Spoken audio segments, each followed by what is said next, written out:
नमस्कार, बहुत स्वागत है आप सभी का। मैं हूं आपके साथ नैना यादव। संघ की स्थापना के 100 साल पूरे हो चुके हैं और इसको लेकर कई अलग अलग कार्यक्रम लगातार आयोजित किए जा रहे हैं। आज एक बेहद विशेष कार्यक्रम था जिसका आयोजन किया गया, जिसमें देश के प्रधानमंत्री नरेंद्र मोदी भी शामिल हुए। पीएम मोदी ने अपने संबोधन में कई बड़ी बातें कही। उन्होंने अपने संबोधन में आजादी के आंदोलन में संघ के योगदान गिनाए। उन्होंने ये भी कहा कि स्थापना के समय की चुनौतियां उस समय की अलग थी, आज की चुनौतियां अलग हैं। लेकिन देश हित में आरएसएस जिस शिद्दत से काम कर रहे हैं, उसका देश से के विकास में बेहद अहम योगदान है। शताब्दी समारोह में पीएम मोदी ने एक विशेष स्मारक डाक टिकट और 100 रुपए का सिक्का भी जारी किया। पीएम मोदी ने कहा कि ये भारत के इतिहास में पहली बार है जब किसी सिक्के पर भारत माता की छवि उकेरी गई है। उन्होंने बताया कि इस 100 रुपए के सिक्के के एक तरफ राष्ट्रीय प्रतीक है, जबकि दूसरी तरफ है वरद मुद्रा, जिसमें सिंह पर विराजमान भारत माता की छवि है, जिसके सामने स्वयं सेवक समर्पण भाव से नतमस्तक हो रहे हैं। पीएम मोदी ने कहा कि ये विशेष रूप से डिजाइन किया गया सिक्का है और डाक टिकट राष्ट्र निर्माण में आरएसएस के योगदान को दर्शाता है। राष्ट्रीय स्वयंसेवक संघ के शताब्दी समारोह को संबोधित करते हुए प्रधानमंत्री नरेंद्र मोदी ने संगठन के ऐतिहासिक संघर्ष और उसकी अडिग विचारधारा को रेखांकित किया। पीएम मोदी ने कहा कि चाहे संघ पर झूठे मामले दर्ज करने की कोशिश की गई हो या फिर इसे प्रतिबंधित करने के प्रयास किए गए हो, संघ के खिलाफ साजिश के बावजूद इस संगठन ने कभी भी अपने मन में कोई भी कड़वाहट नहीं पाली।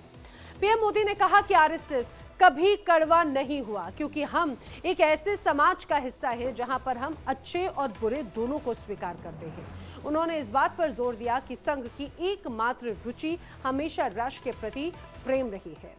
संघ, जिसे लाखों लोग सांस्कृतिक और राष्ट्रवादी विचारधारा की रीढ़ मानते हैं, उसके खिलाफ अगर साजिश की बात सामने आती है तो इसका असर सिर्फ राजनीति तक सीमित नहीं रहता, बल्कि देश के सामाजिक ताने बाने तक उसका असर जाता है। आइए आपको सुनाते हैं पीएम मोदी ने इस दौरान क्या कहा।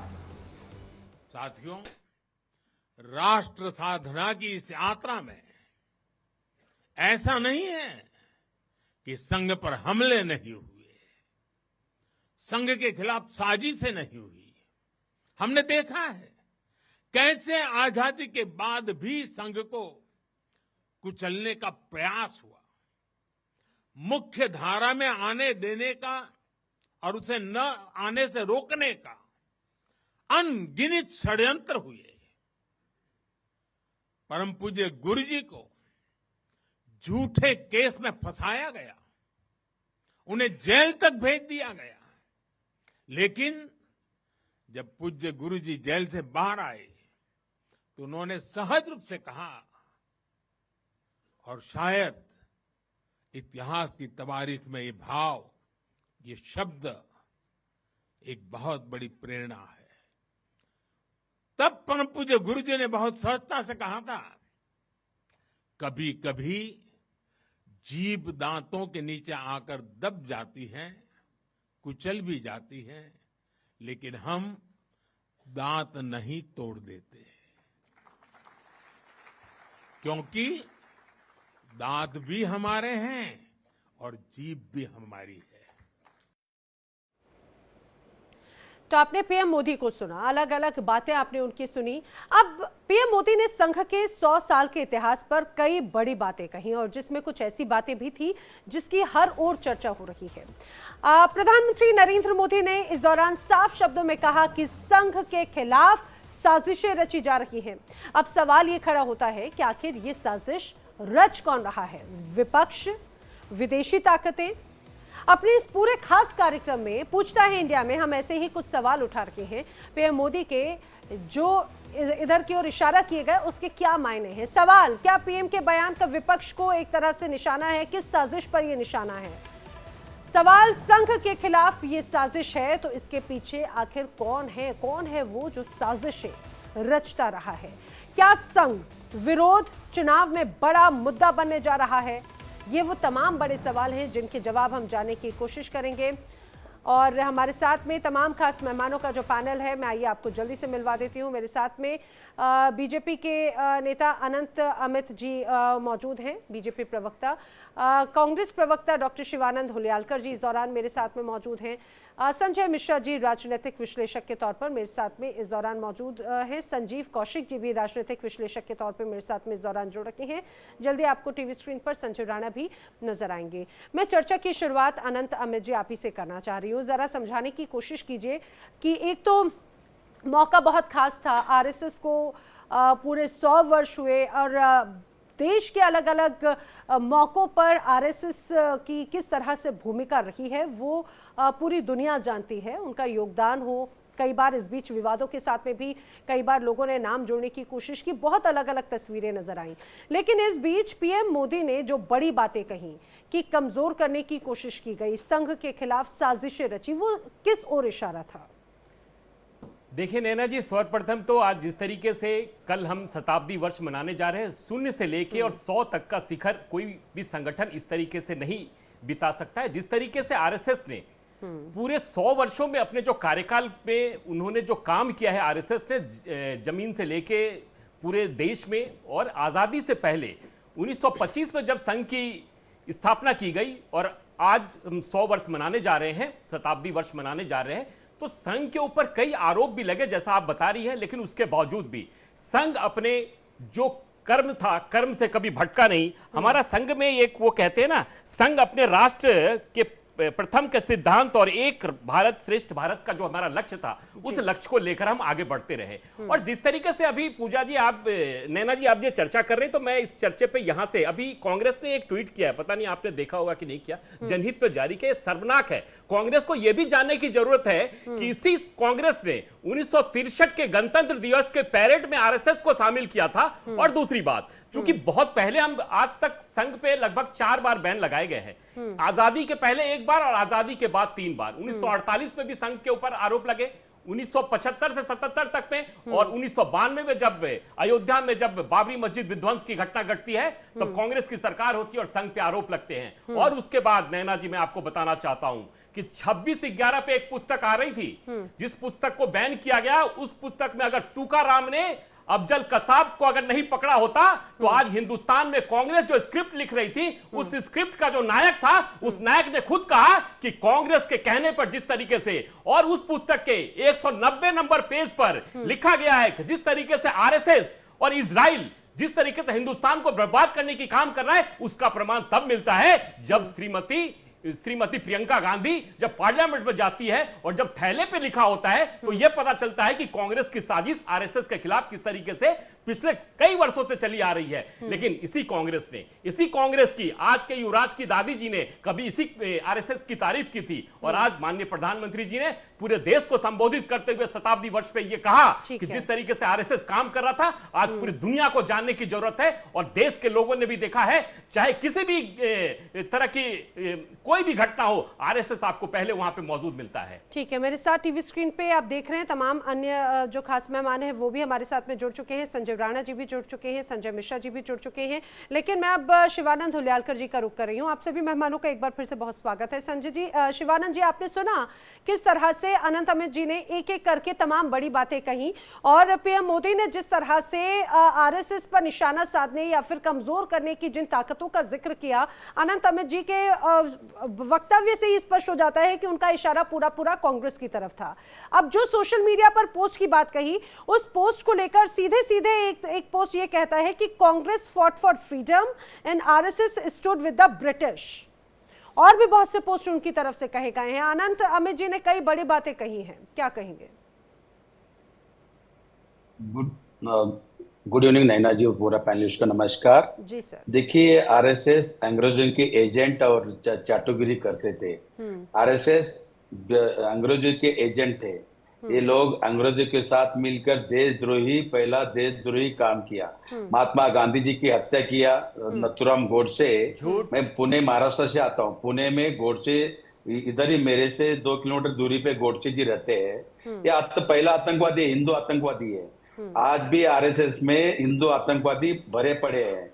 ये लोगों ने हमेशा चाटुगिरी करना, मापी वीर सावरकर माफी शिवानंद वीर जी, आप एक अलग परिभाषा देखिए, क्रिएट करने की माफी- कोशिश देखिए, कर रहे हैं। राष्ट्रीय माफी- चैनल पे माफी बैठकर वीर- आप किसी को आतंकवाद जैसी सावरकर, बात की आप देखिए, नहीं हिंदू शिवानंद जी आतंकवादी, पहले आप अपने आज शब्द भी- वापस लीजिए। आज भी देखिए, शिवानंद जी वीर पहले आप अपने सावरकर, शब्द वापस माफी- लीजिए। माफी आप बोलने ऐसे वाले एक हिंदू संगठन को पहला- आतंकवादी पहला- संगठन नहीं पहला कह सकते हैं। आतंकवादी, मैं आपके गोडसे कंटेम्प आतंकवादी, करूंगा। नहीं आज शिवानंद जी इसमें पहले आप गोडसे- अपने शब्द को गोडसे वापस आतंकवादी लीजिए। बहुत बड़े शिवानंद जी आतंकवादी आप है। आरएसएस जैसे आज संगठन भी को आप लोग आतंकवादी राहुल संगठन गांधी नहीं जी कह को सकते हैं। आज अगर तेरह देखिए, का राष्ट्रीय शिवानंद जी, प्रवक्ता बीजेपी का अरे शिवानंद जी आपको कुछ नहीं पता है। आप जिस जहां से आपने डिबेट शुरू किया मैं वहीं पर आता हूं। आपने जिस गोडसे की बात की और आपकी 55 वर्षों तक सरकार रही और माननीय अटल बिहारी वाजपेयी ने अपने सरकार में कहा था कि अगर यदि आपको गोडसे अगर आतंकवादी लग रहा था, महात्मा गांधी का हत्यारा लग रहा था, तो आपकी सरकार ने जांच क्यों नहीं किया? आज तक 3 बार आपकी सरकार ने गोडसे के खिलाफ जांच किया,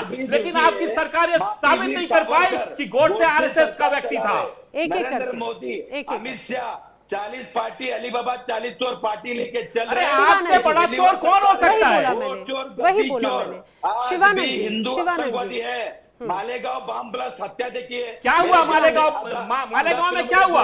कर्नल पुरोहित हिंदू आतंकवादी यहाँ अरे छुपे कोर्ट हुए ने RSS न्यायालय ने क्या का कहा? पूछना चाहते हैं बीजेपी को। शिवानंद जी कौन सा न्यायालय ने क्या कार्रवाई कहा किया? मालेगांव नरेंद्र कांड मोदी, पर? अमित शाह कौन सा कार्रवाई किया? आपकी आज सरकार भी ने जो प्रताड़ित RSS करने में का काम किया शिवानंद जी, साध्वी को, आज भी राहुल गांधी जी को जान से खतरा है। आप राहुल गांधी जी को हाथ लगा के देखो, हाँ? आपको चुन के हाल हो जाएगा। शिवानंद जी, शिवानंद जी, नेशनल टेलीविजन पर आप किस तरह से शब्दों का इस्तेमाल गली कर मोहल्ले रहे की हैं? तरह बात कर रहे हैं? आप शिवानंद जी सुनिए। शिवानंद जी, नेशनल टेलीविजन पे बैठकर आप धमकी दे रहे हैं क्या? ये देखिए, ये तरीका नहीं होता, ये तरीका नहीं होता बात करने का। देखिए पॉइंट वाइज बात कीजिए ना।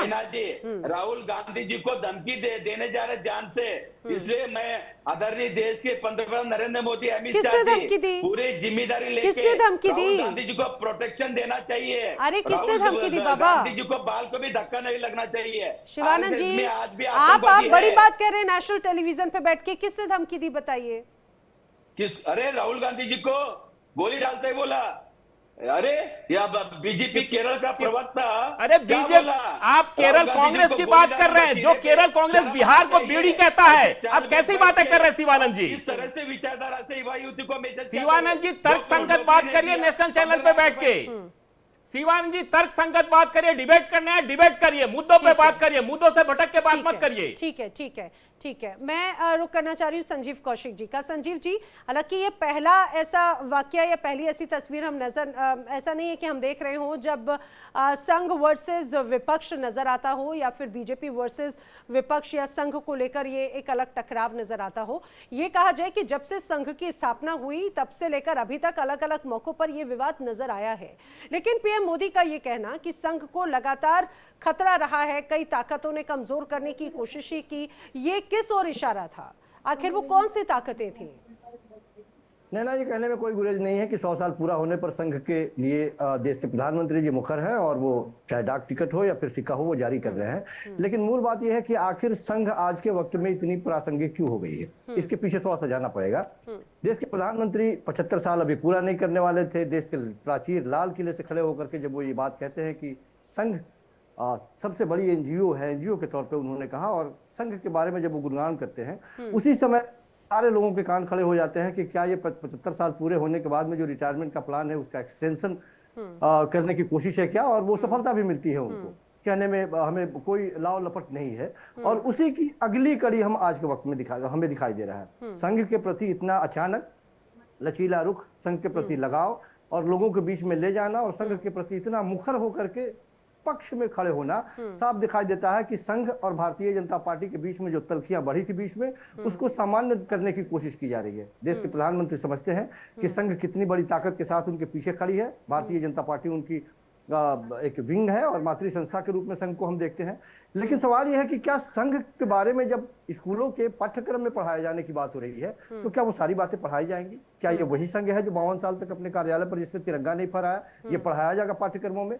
आजादी के महानायकों से नफरत करने वाले संघ के रूप में पढ़ाया जाएगा? बाबा साहब को अपशब्द कहने के लिए पढ़ाया जाएगा? या संविधान की प्रतियां जलाने वाले के रूप में आप पढ़ाएंगे? अब पढ़ाना तो पड़ेगा जब आप पढ़ाएंगे तो। सरदार पटेल द्वारा हिंसा और इनके नफरत वाले बयान के ऊपर या नफरती वाले अंदाज के ऊपर बैन लगाना, जिस तरह से सरदार पटेल ने बैन लगाया था, अंग्रेजों को चिट्ठी लिख करके आजादी के आंदोलन में उल्टे तरीके से अंग्रेजी फौज में लोगों को भर्तियां कराने वाले के रूप में जाना जाएगा या वो भी पढ़ाया जाएगा? तो ये तमाम तरह की बातें हैं। आप केवल एक पक्ष के बारे में बात कर रहे हैं तो निश्चित तौर पे ये साफ दिखाई दे रहा है कि संघ से भारतीय जनता पार्टी और खास करके नरेंद्र मोदी जी के अपने तलखियों को सामान्य करने के बीच में पूरे हिंदुस्तान को संघ के पाठशाला के रूप में और संघ के नए तरीके से संघ को स्थापित करने की कोशिश की जा रही है। लेकिन इतिहास बड़ा निर्मम होता है। आप कुछ भी लिख लीजिए, लोग पढ़ते हैं, जानते हैं, समझते हैं कि आप करने का प्रयास क्या कर रहे हैं। जी ठीक है, मैं इसका जवाब संजीव कौशिक जी से लेना चाहूंगी। आपने जो बड़ी बातें कही संजीव जी, संजय मिश्रा जी ने कहा कि अगर शिक्षा में शामिल किया जाएगा, अगर इस पूरे स्कूल को ये उल्टा अच्छा माफ कीजिएगा संजय मिश्रा जी, माफ कीजिएगा। जी जी जी संजय मिश्रा जी, जी जी अच्छा नहीं, हमारे साथ में संजय राणा जी भी हैं, संजय मिश्रा जी भी हैं। ये देखिए कितना अच्छा सहयोग है। संजय मिश्रा जी, आपसे मैं जरा समझने की कोशिश कर रही हूँ। जिस तरह से अभी संजीव कौशिक जी ने बड़ी बातें कही हैं कि पाठ्यक्रम में आरएसएस के कुछ हिस्सों को शामिल करने की बात है, आखिर कौन से हिस्सों को शामिल किया जाएगा? इसमें कोई शक नहीं कि जिस तरह से एक स्वयं सेवी के तौर पर लोग अपने आप को यहाँ पर बताते हैं, देश के अलग अलग हिस्सों में समाज सेवा के तौर पर संघ की भूमिकाएं सक्रिय रूप से नजर आई हैं, लेकिन विवादों से भी चोली दामन का नाता जैसा रहा है संघ का। नहीं, बिल्कुल ठीक कह रही हैं आप। और उन विवादों से ऐसा नहीं है जो हमारे देश के प्रधानमंत्री जी ने अपने वक्तव्यों में जिन चीजों का किया है, जैसे उन्होंने कहा कि आरएसएस ने कभी कटुता को जन्म नहीं दिया। कटुता का जन्म तो आरएसएस ने 29 जनवरी 1948 को ही दे दिया, जब देश को आजाद कराने वाले राष्ट्रपिता महात्मा गांधी संत की हत्या होती है।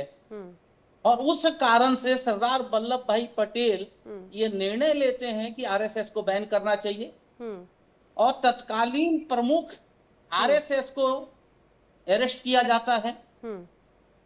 बिना कारण तो नहीं हो सकता। सरदार वल्लभ भाई पटेल की तो प्रशंसा करते हैं लेकिन फिर बाद में वही उन्हीं को ही बरी क्यों कर दिया गया? फिर बाद में उन्हीं को ही बरी क्यों कर दिया गया?